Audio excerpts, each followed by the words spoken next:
قابل احترام معزز سامعین اور اسلامی اور دینی ماں اور بہنوں، اولاد کی تربیت میں ایک اہم بات یہ ہے کہ جب وہ کچھ سمجھدار ہو جائے تو ماں باپ ہر موڑ پر ان کی نگرانی کرے، جیسے ایک مالی درخت کی نگرانی کرتا ہے، کبھی جھاڑ کو پانی دیتا ہے، کبھی جھاڑ کی خراب ڈالیوں کو کاٹ دیتا ہے، کبھی کھاد ڈالتا ہے، کبھی کیڑے مکوڑوں سے حفاظت کے لیے دوائی دیتا ہے۔ اسی طرح اولاد کی تربیت میں ماں باپ کے لیے ضروری ہے کہ وہ بچوں کی ایمانی، اخلاقی، جسمانی، عقلی، نفسیاتی، معاشرتی اور جنسی تربیت پر پوری توجہ دیں، کیونکہ باپ کی طرف سے بچوں کو دیا جانے والا بہترین عطیہ اور گفٹ مال، دولت، بینک بیلنس اور جائیداد نہیں ہے، بلکہ باپ کی طرف سے اولاد کو دیا جانے والا بہترین تحفہ اور عطیہ اس کی دینی تربیت ہے۔ چنانچہ ترمذی شریف میں روایت ہے، رسول اللہ صلی اللہ علیہ وسلم نے ارشاد فرمایا، کسی باپ نے اپنی اولاد کو ادب سکھلانے سے زیادہ اچھا اور بہتر ہدیہ نہیں دے سکتا۔ ابن ماجہ کی روایت میں ہے، فرمایا رسول خدا صلی اللہ علیہ وسلم نے،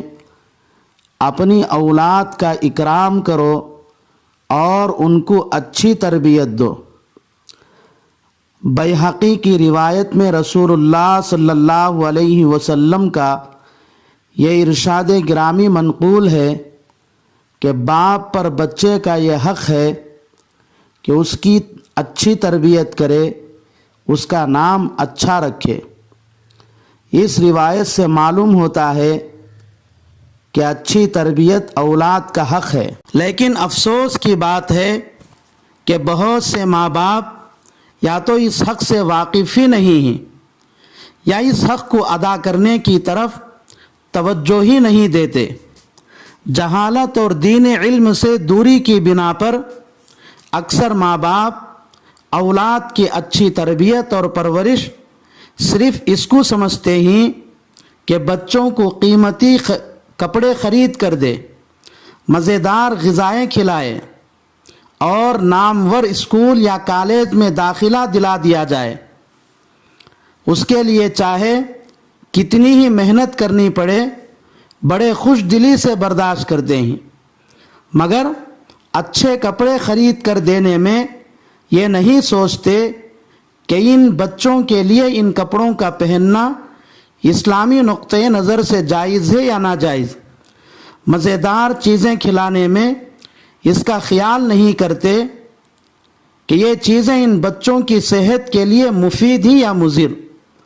نامور اسکول یا کالج میں داخلہ دلانے کے بعد اس کی تحقیق نہیں کرتے کہ ہمارے بچے کلاسوں کی پابندی کرتے ہیں یا دوستوں کے ساتھ سیر و تفریح میں وقت گزارتے ہیں، دل لگا کر پڑھ رہے ہیں یا موبائل، انٹرنیٹ، فیس بک وغیرہ میں لگ کر وقت ضائع کرتے ہیں۔ اس کا نتیجہ یہ ہوتا ہے کہ بچے ماں باپ کے کنٹرول سے نکل جاتے ہیں۔ صرف اچھا کھانا اور کپڑا، اسی طرح نامور اسکول یا کالج میں داخلہ دلا دینے سے ماں باپ کی ذمہ داری پوری نہیں ہوتی، بلکہ بچوں کی نگرانی کئی اعتبار سے کرنا پڑتا ہے۔ مثال کے طور پر ماں باپ اس بات کا خیال رکھے کہ بچہ کن کتابوں کا مطالعہ کرتا ہے۔ بچہ اگر ایسی کتابیں پڑھتا ہے جن سے بے دینی اور فحاشی کی بو آتی ہے تو اپنے بچے کو اس کے نقصانات سمجھا کر ان کتابوں کے پڑھنے سے دور رکھے۔ اگر اپنا بچہ ایسے ساتھیوں کے ساتھ اٹھتا بیٹھتا ہے جن کی وجہ سے اخلاق عادات خراب ہوتے ہیں، یا ایسی جماعتوں اور پارٹیوں سے تعلق رکھتا ہے جن کی وجہ سے جان، مال یا تعلیم کا حرج ہوتا ہو، بچے کو ان سے دور رکھنے کے لیے نہایت سمجھداری سے کام لینے کی ضرورت ہے۔ اگر بچے کے اندر جھوٹ بولنے، وعدہ خلافی کرنے، غیبت یا چغلخوری کی عادت ہے تو حکمت کے ساتھ ان کی برائی اور دنیا آخرت میں ان کے نقصانات سمجھا کر ان کی اصلاح فرما دے۔ اگر بچہ زبان سے گالی بکتا ہے یا برے کلمات نکالتا ہے تو اس کو بااخلاق بچوں کے واقعات سنائے تاکہ وہ اچھے اخلاق اور اوصاف کی طرف مائل ہو۔ اسی طرح کھانے پینے، سونے جاگنے اور صحت کی حفاظت میں ان اصولوں کا خیال رکھے جن کا اسلام نے حکم دیا ہے۔ ماں باپ کو چاہیے کہ بچوں کو ضرورت سے زیادہ کھانے پینے سے روکے، کھانا ہضم ہونے سے پہلے دوبارہ کھانے سے منع کرے، پانی پیتے ہوئے برتن میں سانس لینے سے روکے، 2-3 سانسوں میں پینے کا عادی بنائے، بائیں ہاتھ سے کھڑے ہو کر پینے سے روکے کیونکہ اس سے صحت متاثر ہو جاتی ہے۔ سونے کے سلسلے میں بچوں کو سیدھی کروٹ لیٹنے کا عادی بنائے، کھا کر فوراً سونے سے منع کرے۔ غرض ماں باپ کو چاہیے کہ بچوں کے ان چیزوں پر نظر رکھے جو جسم کو تباہ اور صحت کو برباد کر دیتے ہیں۔ اگر بچوں میں بیماری کی کوئی نشانی پائی جائے تو فوراً اس کے علاج معالجے کے لیے کسی ماہر ڈاکٹر کی طرف رجوع کرے۔ چنانچہ مسند احمد میں روایت ہے، رسول اللہ صلی اللہ علیہ وسلم نے ارشاد فرمایا، اے اللہ کے بندو، علاج کرو، اس لیے کہ اللہ نے کوئی بیماری نہیں اتاری مگر یہ کہ اس کے لیے دوا اور شفا بھی نازل فرمائی ہے۔ اسی طرح اگر بچے بیجا شرمندگی، تنہائی، بھائی بہنوں اور دوست احباب سے دور رہنے کے عادی بن رہے ہو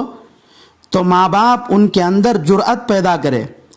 اچھے لوگوں کے ساتھ میل جھول رکھنے کی تلقین کرے۔ اسی طرح بچے اگر بزدلی، ڈر خوف، حالات سے گھبرانے، حادثات کے سامنے شکست خوردہ بننے اور مشکلات سے بھاگنے کا عادی بن رہے ہو تو ماں باپ ان کے اندر خود اعتمادی اور شجاعت کا پہلو اجاگر کرے تاکہ بچے دنیاوی زندگی کی مشکلات و آفات کا خندہ پیشانی سے مقابلہ کر سکے۔ اسی طرح ماں باپ اگر بچوں کے اندر احساس کمتری، غصہ اور معمولی باتوں پر ناراض ہوتے ہوئے دیکھے تو اس کا سبب معلوم کریں اور ان عادتوں کے ختم کرنے کی کوشش کرے۔ اسی طرح ماں باپ بچوں کو سایہ، تاریکی، جن، بھوت اور خوفناک مخلوق سے نہ ڈرائے ورنہ بچے ڈر اور خوف کا عادی بن جائیں گے۔ اسی طرح بچوں کے اندر ماں باپ، بھائی بہن، رشتہ دار، اساتذہ، اڑوس پڑوس اور بڑوں کے حقوق کی ادائیگی میں کوتاہی کرتے ہوئے دیکھے تو ماں باپ ان کے سامنے اس کوتاہی اور غلطی کے دنیاوی اور اخروی نقصانات بیان کرے تاکہ وہ بچے سمجھ کر اس کوتاہی کو دور کر سکے۔ الغرض اگر ماں باپ بچوں کی ایک ایک بات پر کڑی نظر رکھے اور کمی کوتاہی کی بروقت اصلاح فرما دے تو بچہ ہوشیار، باادب، با اخلاق انسان بن کر خاندان میں ایک فرما بردار بیٹا بیٹی یا با اخلاق شوہر بیوی یا سمجھدار ماں باپ اور با وفا دوست